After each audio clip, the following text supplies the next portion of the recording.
Good morning, everybody, and welcome back to your favorite weekly horoscope, this time for April 11th through April 17th of 2022. My name is Cam White, and before we get into everything, usually I just kind of cold start and jump right into it. Let's do a little bit of housekeeping. Number one, my course is finally launching this Tuesday, and by the time that you watch this, it will be available for pre-sale or pre-order. I don't know what the word I'm looking for is. But in the description below, you'll find a link and you'll be able to pre-order it, and it'll be launching this Tuesday, somewhere around like 10, 11 o'clock. So if you go ahead and go to the link below, you'll be able to purchase it, get it as a pre-order, and once it drops on Tuesday, you'll get the notification. This course is such a good value, guys. I've put so much work into this. It's got tons of graphic animations to make explaining the astrology in your birth chart much easier. It's really condensed into a short amount of time, so you're not just wasting your time watching a big, long course on anything. It's $85. It's going to be on sale for the next month for $85. The price of it will go up here after the next month, but I'm not sure what I'm going to eventually put it up to. But for right now, it's on sale for $85. It's a tremendous value. There is no one that has anything near a course like this available for purchase. And if you guys are looking, who this course is for is really those who don't know really anything about astrology and really want to actually start learning about it, or those that are familiar with a little bit of the language, but don't really know exactly what they're looking at. This course is really focusing on the fundamentals of astrology and interpreting your birth chart. So pretty much you can, take this course and be able to interpret your birth chart on your own without, getting too overwhelmed or confused or lost in the sauce. So anyway, it's coming out this Tuesday. You can pre-order it now. It's available for pre-order. Go ahead and check it out. It also supports this channel and me, so I really appreciate it. I'm really looking forward to, I've gotten some great feedback on it already, but I'm really looking forward to putting this out to you guys and helping you guys learn astrology. And I'll also eventually have more courses available, but this is my first course. Anyway, I wanted to make sure I said that right off the start. And secondly, check out my Patreon. I haven't actually updated you guys on what I literally post on my Patreon sometimes like every single day. Like if you ask my patrons, I'm always constantly on there. But I just added a monthly overview live stream. So if you're into a monthly horoscope overview, I am now live streaming those on my Patreon, and those are available for all tiers. Both the $5 and the $10 tier. On the $10 tier, you also have rising sign horoscopes available as well. There's going to be some extra bonus content available for patrons here soon, but I just wanted to give you guys that update since I never actually, talk about my Patreon. Anyway, check out the course, check out my Patreon. With that being said, let's go ahead and jump into this week. I am so excited for this week. Let's just go ahead and talk about some of the highlights that we have this week. Hold on, that's gonna bug me. There we go. That's better. There we go. Okay, so the big highlights this week: Jupiter conjoining Neptune.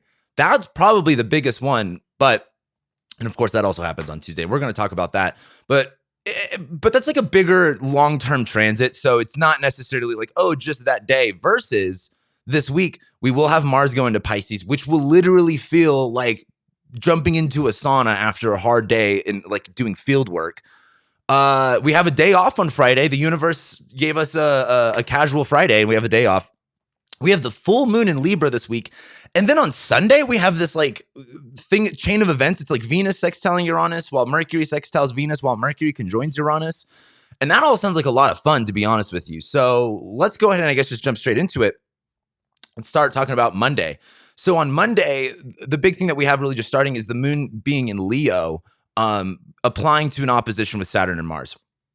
And that kind of sounds bad on paper, but let's actually, let me bring this up. Oh, squirrel got in a fight with the cat. There we go. Sorry. There's a nature show going on outside my window that's very distracting. Anyway, we get to Monday. And as the moon's in Leo, I think one of the bigger things here is, and I've talked about this before over the past couple of weeks, with the sun in Aries now and all of this fire energy coming up, things are becoming more alive and more, fiery is a good way to put it, more energized. And as that moon's in Leo, trining the sun in Aries, there is a lot of that fire energy, right? Liveliness, passion, intensity, feeling is a lot of like, it's really funny. Today in current astrology, contemporary astrology, emotionalness or emotional nature is ascribed to the water signs. When you actually read a lot of the traditional texts, they describe fire signs as the emotional signs, which I think is really fun.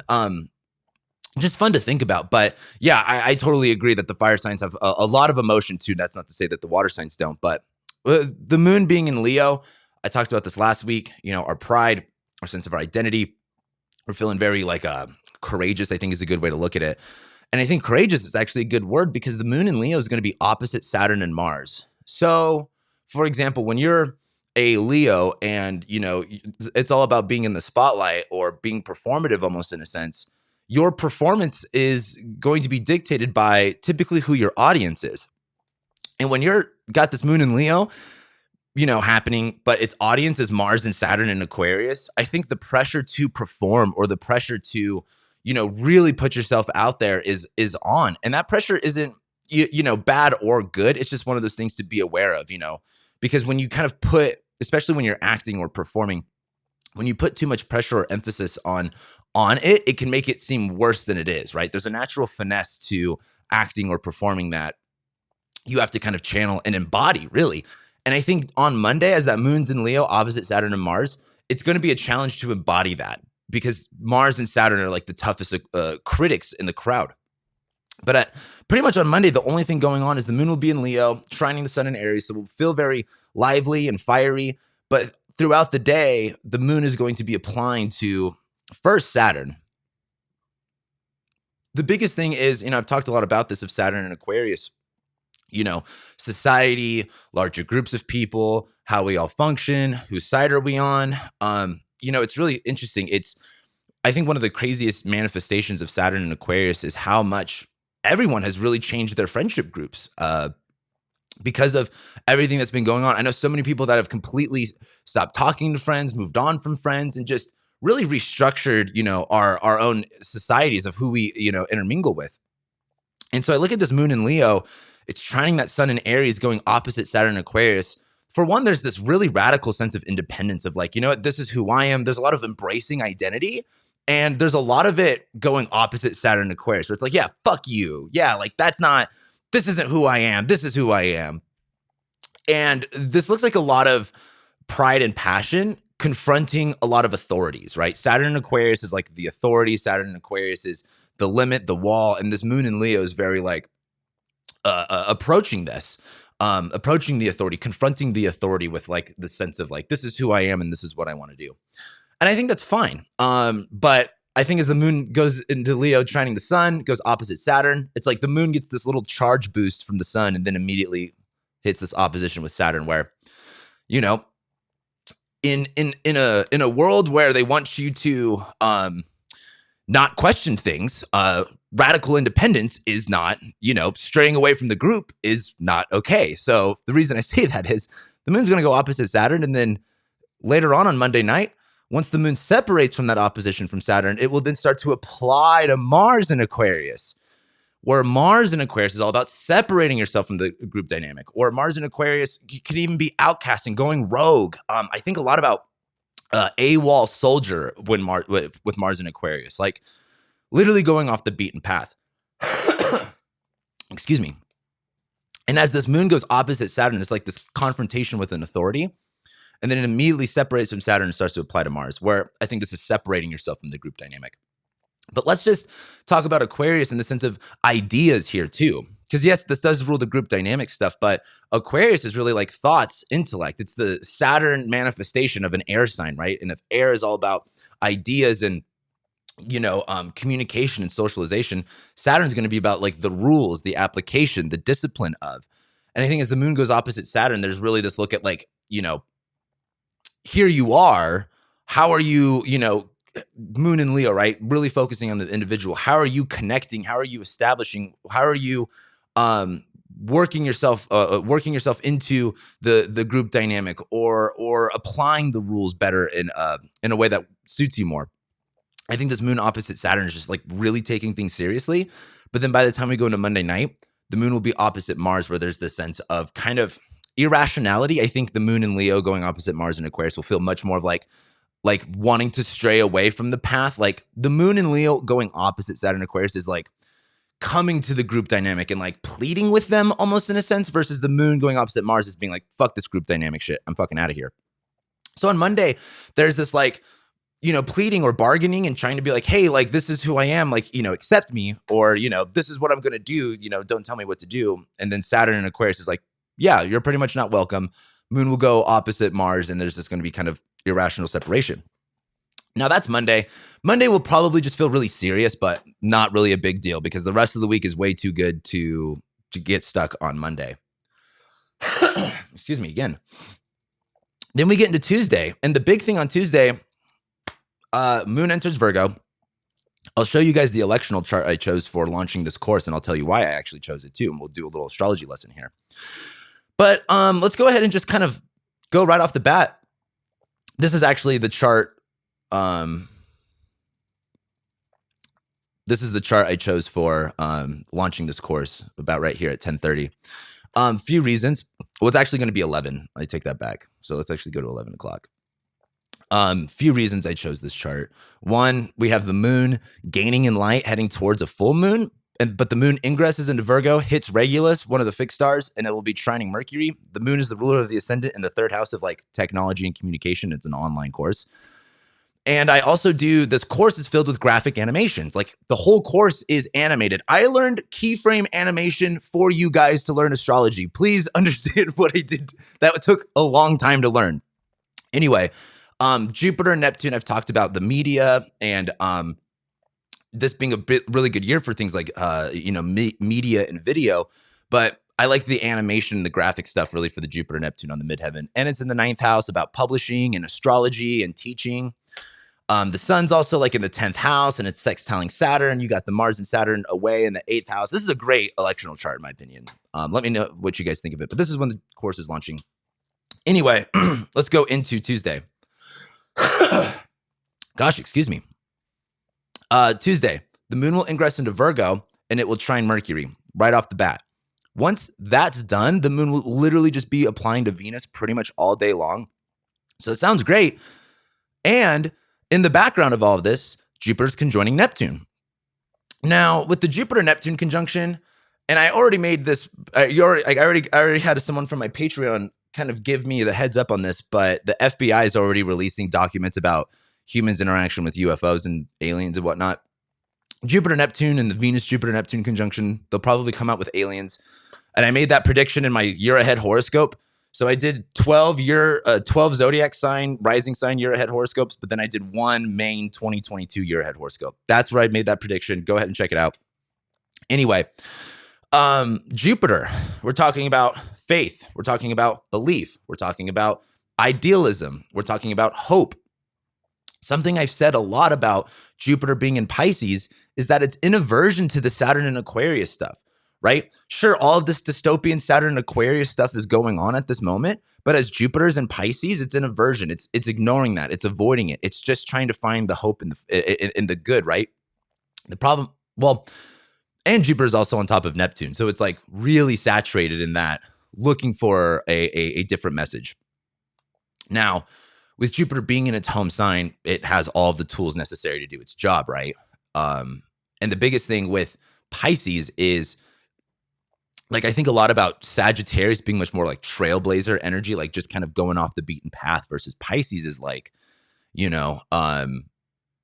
Sagittarius is looking for greater horizons by exploration of the outside, versus Jupiter and Pisces is like exploring the internal. It's the night sect version of Jupiter. It's the feminine expression of Jupiter. And so it's much more internalized. It's much more magnetic than it is like electric, is a good way to put it. And I think as Jupiter conjoins Neptune, Neptune for one dissolves things. Neptune does saturate things. Neptune really makes things again like really idealistic, really rosy. And so the one part of this I don't like is, of course, the propaganda machine that we're seeing pumped out right now. And you're going to see, and again, everyone that's like, all the comments lately have been crazy, but when Mars goes retrograde in Gemini, squares Neptune, we will learn over this past couple months what's been going on. We will learn what was the truth and what we were lied to about. That's going to be the whole last part of this year. So there's a big part of this Jupiter-Neptune conjunction that you want to be paying attention to for 6 months from now. But I think the big part of Jupiter conjoining Neptune is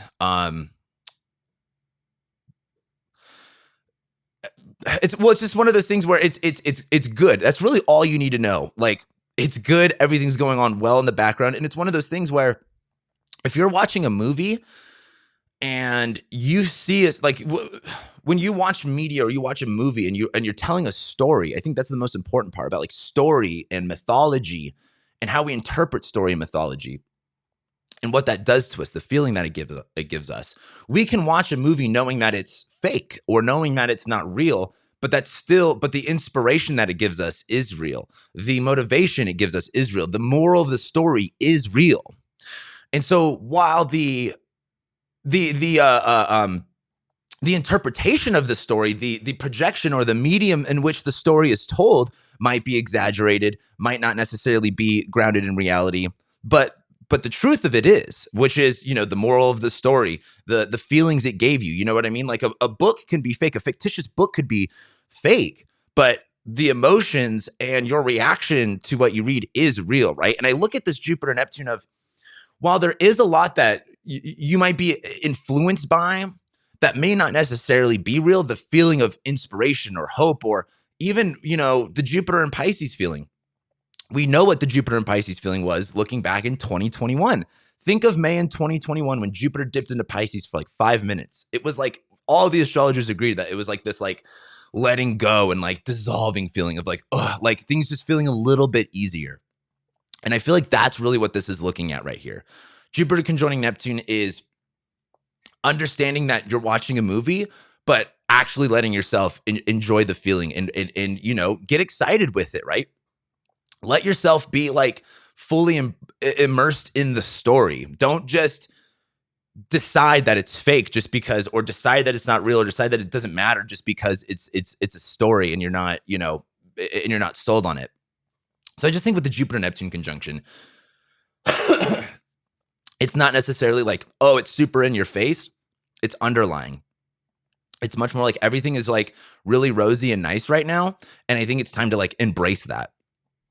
The second thing, so the moon will go into Virgo, and it will start to trine Mercury in Taurus. And now that Mercury is in Taurus, where our capacity to think and communicate is, much more clear, I think, in this regard. Mercury in Aries is very just like, gotta say, like, get it right off my chest. Gotta just be confrontational with it. Mercury in Taurus is a little bit more tangible. Mercury in Taurus is a little bit more consistent with how it communicates too.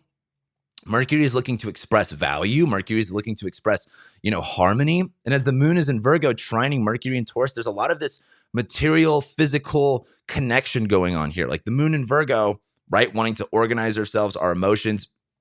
I talk so much about the moon in Virgo of like, it's a good time to clean. It's a good time to organize. And as that's trining Mercury in Taurus, this is a great time for spring cleaning. This is a great time for organizing your life together, right? I feel like Mercury in Aries is really good for like getting excited and saying what's on your mind. But Mercury in Taurus, I feel like is really good for slowing down and kind of letting the nutrients of information like soak in your brain for a minute, right? Mercury in Taurus is like taking in information that is like nutrient dense, that is slow, that is satiating, I think is a good way to look at it. Versus Mercury in Aries is so just like popping off left and right.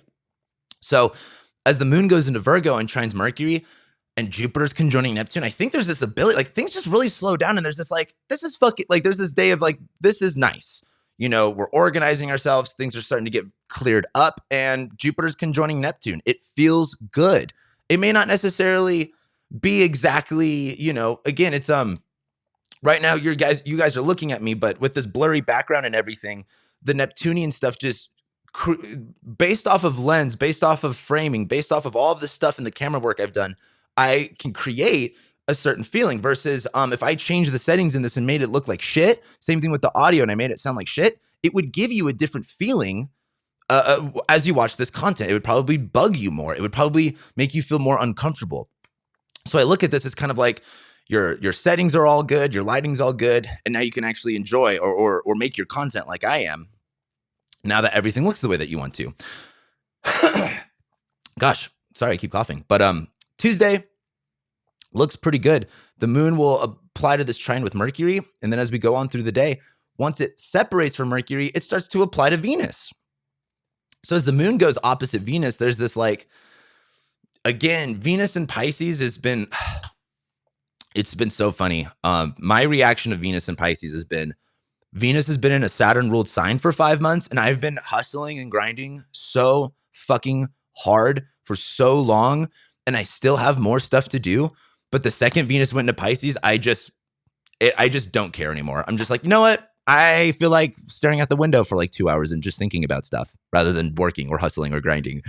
So this moon in Virgo going opposite Venus in Pisces is very like trying to do your work, but also you're distracted at the same time. And that's not necessarily a bad thing. As we go into more and more of this Pisces stuff, we're going to get more and more immersed into the wetness of things. So don't resist that. I would say this though, as we go more and more into the wetness, if you need to get more done and still be like serious and concentrated, that your time is running out. Your time is running very thin to be very like serious and like clear-headed. Time is running very thin for that because we're about to get very, very wet. Anyway, that's Tuesday. Then we go into Wednesday. And really the only thing on Wednesday is the sun sextiling Saturn. In fact, I wanted to make that a highlight. So we are going to underline that. Whoops. There we go. That's better. So we get to Wednesday and it's just really the sun sextiling Saturn. I'm actually looking forward to this simply because Saturn Aquarius has literally been so fucking dystopian. It's crazy. And as the sun's in air, and again, Saturn Aquarius is like social distancing, lockdown, you know, two-tiered society, wrong think. You have to not question the mainstream or the authority or otherwise you're outcasted to the other side. Very Saturn Aquarius, right? That sun in Aries sextiling Saturn Aquarius is the sun, right? The polar opposite of what Saturn represents. The sun represents the light. Saturn represents darkness. And the sun is also in its exalted sign where it's a welcomed guest. And now Saturn's in its home sign where it's also really strong. But the sun making the sextile to Saturn is, it's the resistance, I think is a good way to look at it. When you watch a movie, I'm thinking of, literally the movie of Cloud Atlas has been stuck in my head for months now. Because so much of what's going on is like super fucking parallel to what Cloud Atlas is about. And if you haven't watched Cloud Atlas, if you're into twin flames and like fucking parallel universes and stuff, Cloud Atlas is like one of the most well done movies playing with those ideas, in my opinion. You should definitely check out Cloud Atlas. But the sun sextiling Saturn is like a resistance to that, but through a form of independence of the self. Like the sun's in Aries where, you know, it's easier to feel trapped by something when you don't have confidence versus when you do something over and over again and you build up confidence. Eventually that confidence builds up into doing something or confronting something that you were scared of before, right? When you produce results, right? The best way to really gain confidence is by producing results, right? Do the thing until you know that you can do it. And I look at the sun sextiling Saturn as this form of independence, this form of like self-assertion is really strong. And as it sextiles Saturn in Aquarius, I believe it's kind of, the thing is, and this is my whole MO with like Aquarius stuff, because like, you know, to also talk about the good stuff with Aquarius, because I know I'm pretty hardcore on it lately. Like communities are important and we are like social creatures. We literally need each other. But the problem is, you know, a lot of people think that together, like independent, like in a single way we are weak, but together we are strong. And that's not true, because if you get a bunch of broken people together and you put them then you just got a bunch of broken people, and them being stronger doesn't necessarily help. Right now, and this is something I've talked about on my last delineation episode, like community care, for example. This is a big word that you see right now on infographic Instagram. And I'm very about community care, but it takes, like, you have to be able to take care of yourself and you have to be able to help others. Like, you can't just rely on communities and other people and systems and authorities for everything. You have to be also someone that people can support and lean on. You have to be a provider. And I look at the sun in Aries sextiling Saturn Aquarius is like, how can you contribute to help other people? Where are you leading the way? Because there's so much of the Saturn Aquarius of like, oh, we need our communities and we need to embrace everyone, but it's through this mindset of relying on other people to do the job for you. And that's not like, you need to take responsibility and you need to take control in your own hands. How can you be the change that you want to see? How can you create, or how can you take care of other people? How can you do that, right? Like that sun in Aries is like, it comes down to you. If you want to see a change in the world, you got to be it. Like, you can't just hope someone else is going to fucking do it. Because honestly, the other thing about it is it's not their idea. If it's in your brain and it comes from your way of thinking, that's part of your fucking purpose. That's a part of your soul's journey. Like, you need to act on that. So I look at the sun in Aries sextiling Saturn Aquarius is like, where is your role in this group dynamic? And where are you stepping up for this leadership? Where are you stepping up to support and to help other people? The sun in Aries is very leadership energy.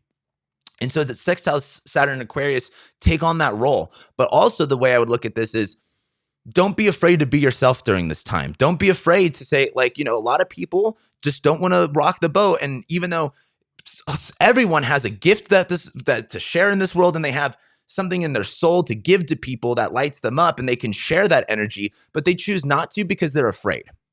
Don't stop being fucking afraid. Like, it is such a big, if you have a gift, if you have a passion to share to this world, you not sharing it is you taking away from people. You are a taker. You are literally taking away something that someone can have simply because you're afraid. Get over it. Put yourself out there. Give to people. Be a fucking giver. So I look at that sun in Aries sextiling Saturn Aquarius is like, man, fuck the group people. Fuck what other people think. Straight up, fuck what other people think. Do you. Do what's going to fill your soul's purpose. This is the sun in Aries right now, right? Like, this is about you, not about, oh, we don't want to rock the boat. We don't want to do anything like that. This is about you. Anyway, I could talk about that forever. So that's Wednesday. We go into Thursday. As we go into Thursday, Mercury will sextile Saturn. At the same time, the moon will make an opposition to Jupiter and Neptune. Then it will go into Libra, and we'll start building up for the full moon. But then Mars also enters Pisces. Quite a bit going on here to decipher, so let's kind of do it one by one. So we go into Thursday. This is Wednesday night, and we go into Thursday morning. Pretty much the moon on Thursday morning will be opposite Jupiter and Neptune. What's a good way to look at this? What's a good way to put this? Moon and Virgo opposite Jupiter and Neptune as they're like exactly conjoining.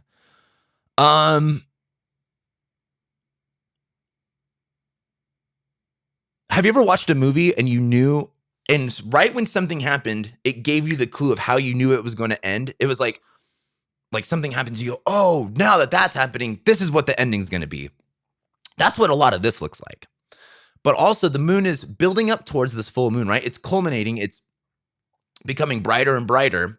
And you have to think what full moons do, right? They light up the dark. They light up what we don't always get to see. This is in Virgo. So this is about like detailed plans, organization, physical things. And it's opposite Jupiter, Neptune, where, and I've made this analogy before, it's kind of like being a musician or even an artist, right? You have your arsenal of tools or your data bank of knowledge to extract from, to apply, but you don't necessarily, like sometimes when you're writing music, you can apply that type of thinking of like, oh, let me just apply this tool here. But oftentimes it's just like channeling, right? When you're in a jam band, you're just fucking jamming. And this moon in Virgo opposite Jupiter and Neptune seems really like jamming, but it's moon and Virgo jamming. Like, what's a good way to look at this? What's a good way to put this? It like when you have as a creative person, being a YouTuber really requires you to really extend your range of what you do. But I used to be a creative person and my ideas used to be in my head versus now whenever I have a creative idea, I write it down. I write it down. I stop. I don't give a fuck who I'm talking to or if I'm driving. I stop and I write it down because I can get into a sense of flow state. And I like it. This moon in Virgo opposite Jupiter and Neptune is like, get in that flow state, whatever that looks like for you, right? whether it's writing, whether it's organizing, whether it's putting the pieces together. This is flow state. Moon in Virgo opposite Jupiter, Neptune. If you're not in flow state, you are very confused. And I think, well, this is one of those things. And I always say this, like, idle hands are the devil's workshop. If you're not doing something and you're just sitting there, like, your mind's going to drive you fucking crazy with stuff. And this Moon in Virgo opposite Jupiter, Neptune is like, if you're not physically, physically is the word here. If you're not physically channeling this energy, you will kind of go a little stir crazy. So get something to put in your hands. But let's see. Jupiter. So the moon will go opposite Jupiter, Neptune, and then the moon will enter Libra, which then starts the full moon in Libra, which we'll get to here in a second. But then, as the moon goes into Libra too, it's all about balance. It's all about balance, baby. It's the full moon in Libra. It's easy. We're going to talk about that. But the moon will go into Libra as we get into Thursday afternoon. Things will feel much lighter. That's also because the moon will go into Libra, and then later on that night, Mars goes into Pisces. Now, it will be like pretty much Friday morning for people on the East Coast. I mean, guys, think about this for a second. Since November, Venus on top of Pluto in Capricorn, we had Mars in Scorpio at that time. And then January, it was like Mars and Venus in Capricorn. Then February, March, it was Mars, Venus, and Saturn all in Aquarius. Venus is out of Aquarius now. And now that Mars is out of Aquarius, it's only Saturn in Aquarius. Just the fact that everything's out of Aquarius and it's just Saturn now will feel like a huge relief. But Mars going to Pisces is a huge relief. Is a huge relief. It really is like taking a, like, I think the best way to look at it is when I used to ride motocross, when you're out in the desert for hours and hours and hours and you're just fucking dirty, and then you just take like that hot shower and it's like all of the dirt just comes off of you and you're like squeaky clean. Going from like, if you've ever like, we like having a day out in the hills or out in the desert or even just working, right? If you do any like outdoor labor, there's a sense of being dirty that for me, I'm one of those people that like, I never want to get dirty until I get a little dirty. Then I'm like, fucking cover myself in filth. Like I love doing outdoorsy, like dirty type work, but I also love being squeaky clean. And that Mars in Pisces is just like, you've been in dirt mode for a while. Now it's time to get into clean mode. You've been in, scrubby, look like shit mode. And as Mars goes into Pisces, there is this relaxation. Mars is like fights. Mars is arguing. Mars is very tense. And in Pisces is very loose. It's very like warm. And we have Venus, Jupiter, and Neptune. Well, I'll put it to you this way. Mars is a soldier. And when Mars is in Aquarius with Saturn, it is like fucking wartime. Like it is, you got to be straight. You got to be on the game, versus Mars in Pisces is like soldier who has a day off and is now at the local brothel. Like Mars in Pisces, Venus in Pisces, Jupiter in Pisces, Neptune in Pisces. Like it's time to relax a little bit. It's time to just take your guard off and loosen up. It's not about, again, Mars in a Saturn ruled sign for these past couple of months has been like, what are we applying? What are we planning? What are we attacking? Mars in Pisces is like, hey, you're just here. You are here in this moment. And again, I just think as we go into Thursday night, going really into Friday morning, that Mars in Pisces is just like really the tension, really like, now it's not going to be like that forever. Mars in Pisces will get a little confusing as we go along, but I just think the ingress is like, Mars in Pisces too, it's kind of like one of those things. If you're someone who, I'm like this, like I'm a very tense and kind of uptight person most of the time. And it really takes me a while to get comfortable and to where I can loosen up my guard. And that's like Mars in Pisces. It's like, hey, you're in a safe place. You don't have to be on guard. You don't have to be defensive. Like fucking loosen up. That's what Mars in Pisces is going into Thursday night, really Friday morning. But let's go ahead and talk about Friday. On Friday, we get a day off. That's it. Like, I can't believe I've never, ever. Well, I think I put a day off one time in my weekly horoscope. So for the people that have been watching for the past few years, when I say that there's a day off, I fucking mean it. We get a day off. The universe says, you know what? I've been harsh to you guys. Maybe you should get a day off. And the reason I say that is Mars goes into Pisces, Friday morning. And so like, that's just, you're going to wake up Friday morning and if you have something to do on Friday morning and you're in this mindset of like, I'm going to get this done, I'm going to get that done, you're out of luck. You're not going to get anything done on Friday. Friday is a day to literally fuck off. The moon is not void. If the moon was void, it would feel like much more lost or paranoid. The moon is not void. The moon, being in Libra, is working itself towards a full moon, and it's technically applying to a trine with Saturn, even though it's like fucking, 12 degrees away. So it's not like there's nothing going on. It's just what it's building up to is Saturday. And so Friday is just a build-up day. But Mercury's not doing anything. None of these planets are doing anything. The only thing is Mars ingresses into Pisces, and that's it. And the moon is slowly applying to Saturn. So Friday just seems like really nothing. Like nothing's going to happen. Well, watch like something super crazy happens on Friday.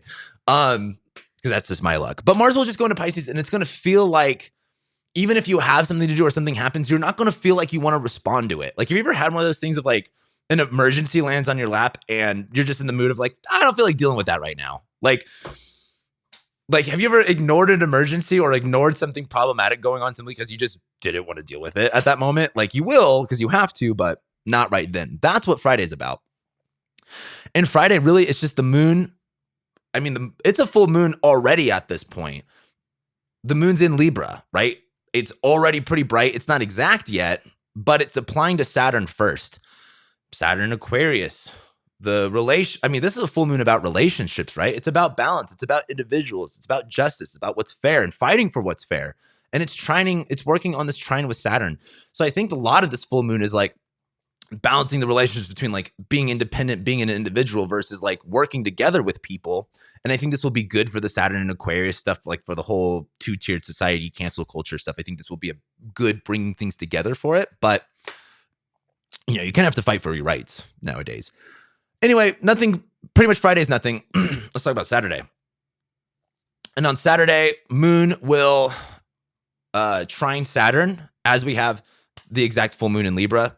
And then once the exact full moon's done, moon ingresses into Scorpio and makes a trine to Mars. So Saturday.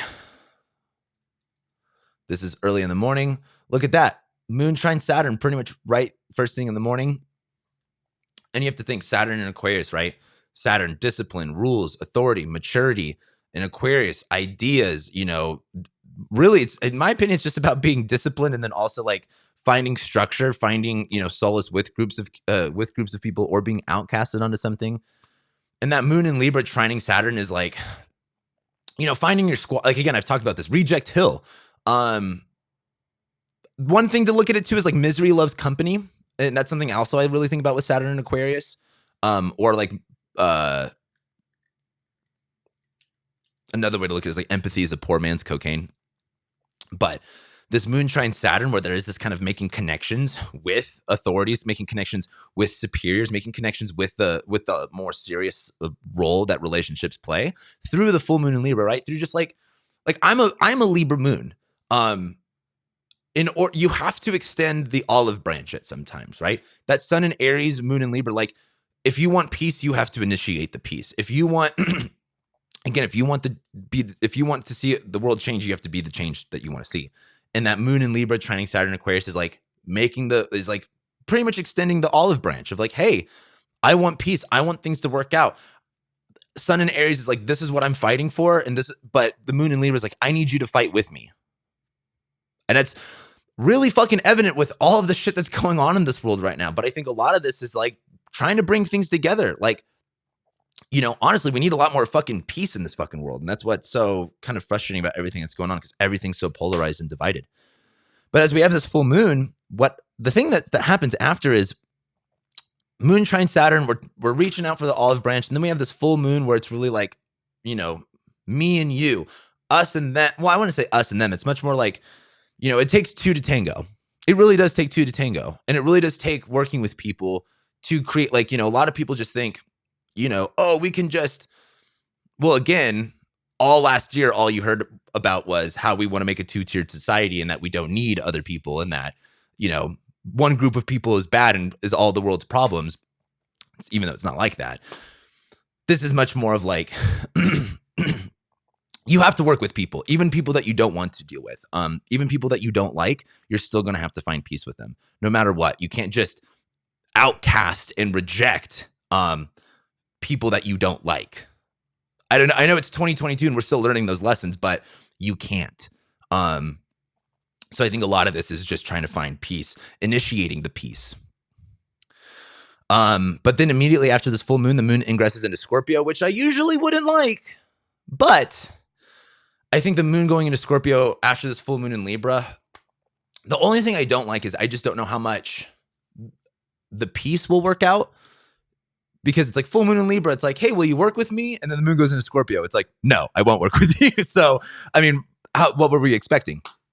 But as the moon goes into its fall, right? And there's this sense of like the moon being about our emotions. It's now waning. It's now like starting to decrease in light. And as it goes into Scorpio, fears, phobias, things that are hidden, things that we want to hold on to come up, and our insecurities come up. But the moon starts to make this trine to Mars in Pisces.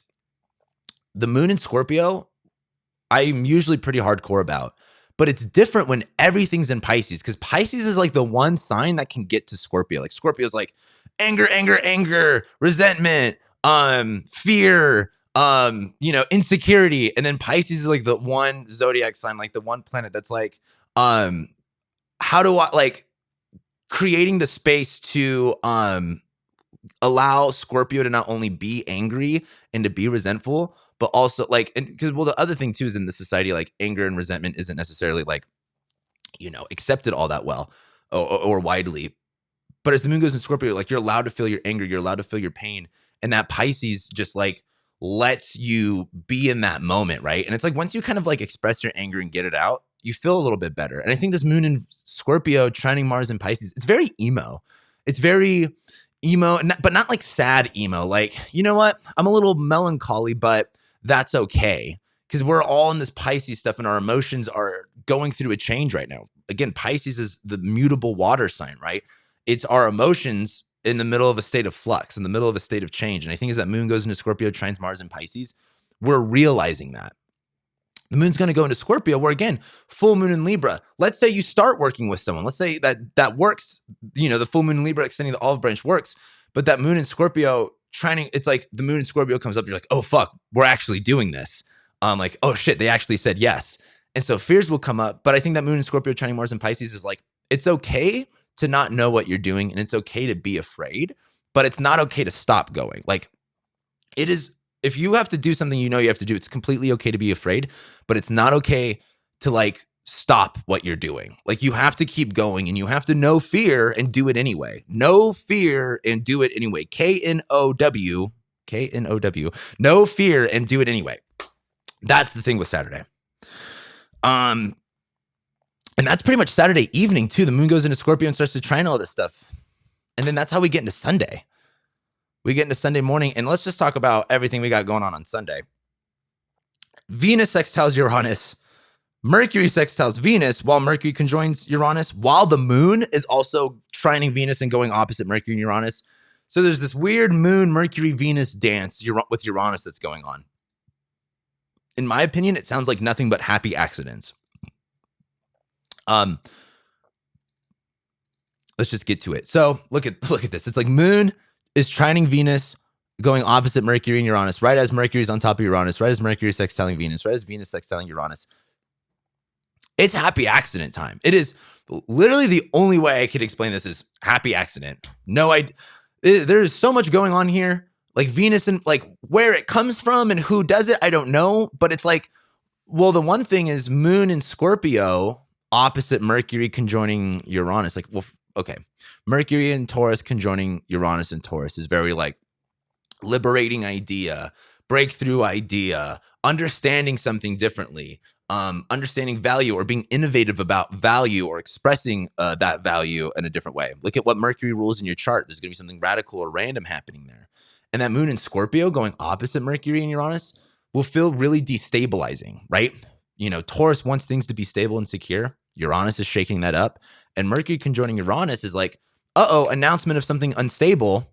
And the moon in Scorpio going opposite Mercury and Uranus is like clutching pearls. Oh my God, instability. Oh no. Even though like name one thing that has been stable in the past 2 years. Name one thing that has been stable in the past 2 years. Besides, air hasn't even been stable, or water. Nothing has been stable. So just expect more of that. But the difference is Venus is in Pisces, sextiling this Mercury, and this is ruled by Venus. There's this kind of like something unstable is going to happen, and it's going to bring up your insecurity.